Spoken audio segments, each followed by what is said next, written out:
पुढे पडत आहे। उपचारासाठी शहराकडे जाण्याऐवजी आधुनिक उपचारांची सुविधा आपल्या हिंगणघाटमध्येच उपलब्ध व्हावी या संकल्पनेला या प्रकल्पामुळे निश्चितच बळ मिळणार आहे।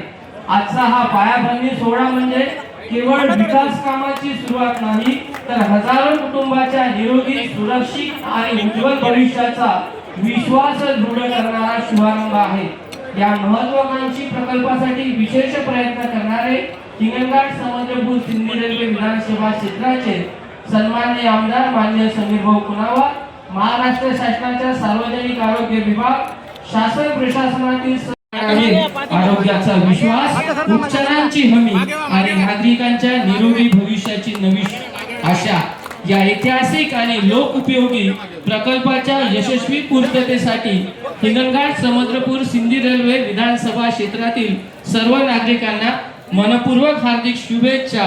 400 खाटांच्या अद्ययावत रुग्णालयाच्या आज आपण पाहिलं असेल हिंगणघाट मध्ये 400 बेडच्या रुग्णालयाचं, अत्याधुनिक अशा रुग्णालयाचं भूमिपूजन या ठिकाणी झालेलं आहे। मी सन्माननीय या विभागाचे आमदार समीरजी कुनावार यांचं मनापासून अभिनंदन करेन, कौतुक करेन की त्यांनी हिंगणघाटसाठी एवढं मोठं हॉस्पिटल, अत्याधुनिक असं हॉस्पिटल मंजूर करून आणलेलं आहे।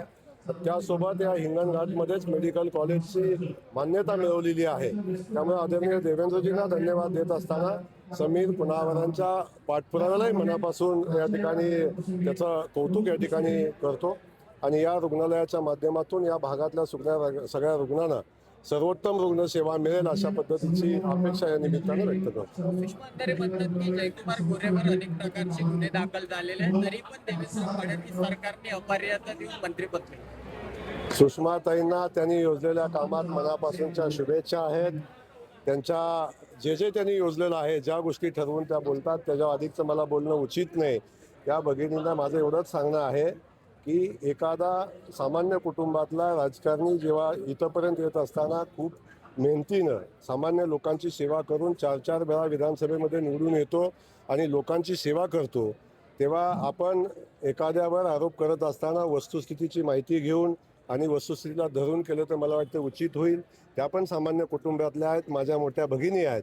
त्यांना माझी एवढीच विनंती आहे की आपण कुणाच्या ऐकण्यावर न जाता, माझ्यावर गुन्हे दाखल आहेत हो आहेत ना, त्याचा निकाल लागलेत कोर्टामध्ये, तर कोर्ट ठरवेल, आपण न्यायाधीश होण्याचा प्रयत्न करू। तुम्ही दोघांनी पण तालिकावरून समीर कुनावारांना सांगितलं की तालिका अध्यक्ष राहू, कारण की तुम्हाला असं वाटत नाही की कुनावारांनी मंत्री व्हावं आणि मंत्री म्हणून तुम्ही एक गोष्ट आपण लक्षात ठेवा, कुनावरजींना मंत्री करणं किंवा जयकुमार गोरेला मंत्री करणं हे काही आमच्या कुणाच्याच हातातला विषय नाही।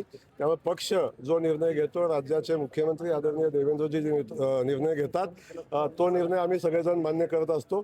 त्यामुळे हा फक्त भाषणातला विषय, त्याला फार सिरियस घेऊ नका।